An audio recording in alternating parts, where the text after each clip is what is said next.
নমস্কার, আপনারা দেখছেন দৃষ্টিভঙ্গি। আমি মধুরিমা রয়েছি আপনাদের সঙ্গে। নিশ্চয়ই আজকে সারা দিন দোল উৎসব আপনারা প্রত্যেকে আনন্দে মেতেছিলেন। আনন্দে মেতে উঠতে আমাদের কার না ভালো লাগে, সবাই তো রক্ত মাংসের মানুষ। আজকের মধুরিমা এবং শুরু করব। শুরুতেই একটা ভিডিও আপনাদের দেখাবো, দেখুন তো ভিডিওটা।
দেখলেন কি মনে হলো? প্রথমেই কি মাথায় এলো? আমি সোশ্যাল মিডিয়া জুড়ে ট্রেন্ড দেখি, সেখানে দেখছিলাম বিভিন্ন মানুষ বিভিন্ন মন্তব্য করেছেন। একদম শুরুতেই যে কথাটা বললাম যে আমাদের আনন্দে মেতে উঠতে সকলের ভীষণ ভালো লাগে। দিনের শেষে আমরা সবাই চাই খুব আনন্দে থাকতে, ভালো থাকতে, শান্তিতে থাকতে। এগুলো বেসিক নিজের মতনই হয়তো আমাদের প্রত্যেকের কাছে। তো ধনধান্যে স্টেডিয়ামে দোলযাত্রা উপলক্ষে, উৎসব উপলক্ষে যে অনুষ্ঠানের আয়োজন ছিল, সেখানে আমরা দেখলাম মমতা বন্দ্যোপাধ্যায় আনন্দে মেতে উঠেছেন সকলের সঙ্গে। তো সেটা নিয়ে ট্রোল, সেটা নিয়ে বিভিন্ন বাঁকা কথা, সবটাই আমি দেখলাম, দুদিন ধরে নজর করলাম। আমার মনে হলো আজকের মধুরিমা, এবং যেহেতু আজকে দোলযাত্রা একটা উৎসবের দিন, সেখানে খুব স্বাভাবিকভাবেই উৎসব নিয়েই বরং কথা বলি। উৎসব নিয়ে কথা বলতে গিয়ে আমার মনে হলো এই বিষয়টা নিয়ে কথা বলি। কেন মনে হলো? আমাদের বাড়িতে এরকম অনেকে থাকেন, দেখবেন বয়স্ক মানুষজন, তাদের কখনো কখনো রিল বা ভিডিও আমরা সোশ্যাল মিডিয়াতে দিই এবং তাতে বহু লোক বাহবা দেন এবং বলেন যে এই বয়সে এই স্পিরিট দারুণ ব্যাপার। এবং তার সঙ্গেও একটা বড় কথা অনেকে লেখেন যে সারা জীবন যেভাবে হয়তো প্রতিটা মানুষ যুদ্ধ করেন, সেই যুদ্ধের পরে যে এতটা আনন্দে আছেন, এটা একটা ভীষণ পজিটিভিটি। এগুলো আমরা সাধারণ ক্ষেত্রে বলে থাকি। কিন্তু আমার একটাই কথা, সেটা হচ্ছে যে যখন আমরা দেখছি যে মমতা বন্দ্যোপাধ্যায় এটা করছেন, সেই সময় আমরা খুব বেশি বিচার করতে বসছি। আচ্ছা, আপনি আমাকে একটা কথা বলুন তো, যে যখন বাড়ির বয়স্ক কেউ আনন্দে মেতে ওঠেন বা উৎসবের মধ্যে থাকেন, তখন আপনার ভালো লাগে না লাগে না? যখন আপনি দেখেন যে একটা মানুষ সারা জীবন যুদ্ধ করে আসার পর তারপরেও এতটা পজিটিভ রয়েছেন, পজিটিভিটি দেখলে আপনার ইন্সপিরেশন হয় না হয় না? সেগুলো একটু ভেবে বলুন আমাকে বরং।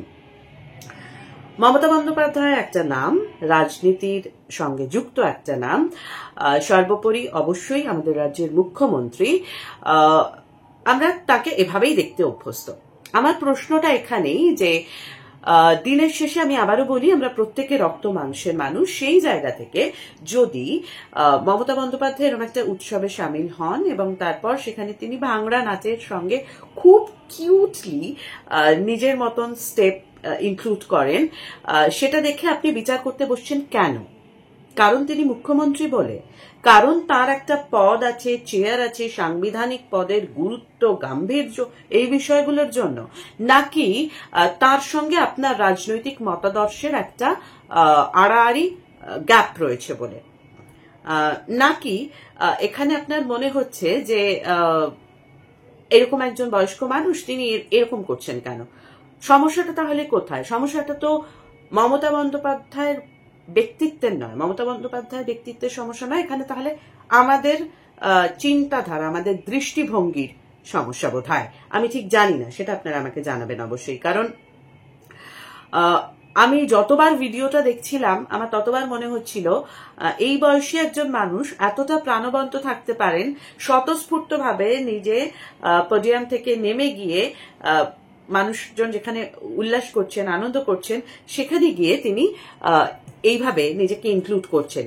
তিনি কিন্তু তার কমফর্ট জোন, তার সাংবিধানিক পদ, যে একটা পরিমিতি বোধ, এই প্রত্যেকটা জায়গা নিজের মতন করে আস্তে আস্তে করে সরিয়ে রেখে মানুষের মধ্যে মিশে যেতে গিয়েছিলেন। এবং সেটা আমরা বারংবার তার ক্ষেত্রে দেখেছি যে সাধারণ মানুষের জন্য, সাধারণ মানুষের মধ্যে তিনি মিশে যান। তাহলে এখানে অন্যায়টা উনি কি করেছেন আমি সত্যিই বুঝতে পারিনি। আপনারা কেউ বিরূপ মন্তব্য করতে পারেন, কেউ কটাক্ষ করতে পারেন, কেউ হয়তো আমাকে আরো 4টি সুন্দর সুন্দর শব্দবন্ধে আমার জন্য সেগুলো প্রয়োগ করতে পারেন। কিন্তু আমি যে প্রশ্নটা তুললাম সেই প্রশ্নটা একটু ভেবে আমাকে জানাবেন যে সত্যি কি একজন মহিলা যখন এমন একটা জিনিসের মধ্যে নিজেকে ইনক্লুড করছেন, সেই সময় তাকে আমাদের কটাক্ষ করা প্রয়োজন, নাকি তার যে স্বতঃস্ফূর্ততা, তার যে কিউটনেস, তার যে সাধারণ মানুষের মধ্যে মিশে থাকার একটা অদম্য ইচ্ছে, সেটাকে আমরা চেরিশ করব? কোনটা? আমি শুধুমাত্র মানুষ হিসেবে প্রশ্নটা করলাম। আবারও বলছি, আমার মমতা বন্দ্যোপাধ্যায়ের প্রত্যেকের রাজনৈতিক মতাদর্শ আলাদা হতেই পারে। এখানে আমাকে প্লিজ আমার গায়ে কোনো ট্যাগ লাগিয়ে দেবেন না, আমি সেই ট্যাগটা নিয়ে বসি। আমি একজন মহিলা হিসেবে, একজন মানুষ হিসেবে শুধুমাত্র এই প্রশ্নটা রাখলাম। আজকে দোলের দিন, আজকে উৎসবের দিন, সবাই খুব রঙিন থাকুন, সবাই খুব আনন্দে থাকুন। আমরা প্রত্যেকে চাই আমাদের ভালো থাকা, আমাদের চারপাশের মানুষের ভালো থাকা। সমাজ তো বোধহয় সেটাই, সমাজের সংজ্ঞা তো এখনো বদলে যায়নি। কাজে সেক্ষেত্রে সমাজের মধ্যেই যখন আমরা দেখছি যে একজন মহিলা এই বয়সী সারা জীবন, তাকে বলা হয় অগ্নিকন্যা, এটা কিন্তু রাজনীতির পরিভাষা, আমি বলছি না। তারপর তিনি যখন সাধারণ মানুষের জন্য মিশে যাচ্ছেন, আনন্দ করছেন, তখন তাকে নিয়ে আমরা ট্রোল করব কি? আরেকবার বরং ভেবে দেখি। নাকি শুধুমাত্র সাংবিধানিক পদ, এবং এটা ভুলে গেলে চলবে না, নির্বাচনের মাধ্যমে ওই সাংবিধানিক পদটি তিনি অর্জন করেছেন। কাজেই তাকে ট্রোল করতে চাওয়া, ট্রোল করতে পারা বোধহয় সহজতর, বরং যে তার যে ইচ্ছে, তার যে স্বতঃস্ফূর্ততা, সেটাকে সেলিব্রেট করা। নাকি সেই কারণেই তো বোধহয় আমরা ট্রোল ইত্যাদি করি। আমরা বরং একটু ভেবে দেখি। আজকের মধুরিমা এবং এ পর্যন্তই, আর বেশি কথা বাড়াবো না। বাকি সময়টাও খুব আনন্দে কাটান, বাকি আগামীকালও খুব ভালো থাকুন, সুস্থ থাকুন। আর অবশ্যই কোনো মানুষকে জাজ করার আগে তার পদ, তার চেয়ার ইত্যাদি প্রভৃতি মাথায় রাখার সঙ্গে সঙ্গে বোধহয় এটুকুও আমরা মাথায় রাখতে পারি যে তিনিও দিনের শেষে রক্ত মাংসের মানুষ। তার ইন্টেনশনটা কি? সাধারণ মানুষের মধ্যে মিশে যাওয়া, এটুকুই তো। আজকের মতন আপাতত মধুরিমা এবং এখানেই শেষ করছি। আপনারা দেখছিলেন দৃষ্টিভঙ্গি। অন্যান্য কি কি অনুষ্ঠান দেখতে চান সেটা অবশ্যই জানাবেন, চেষ্টা করব সেগুলো আপনাদের সামনে আনার, আলোচনা করার। সঙ্গে থাকার জন্য ধন্যবাদ।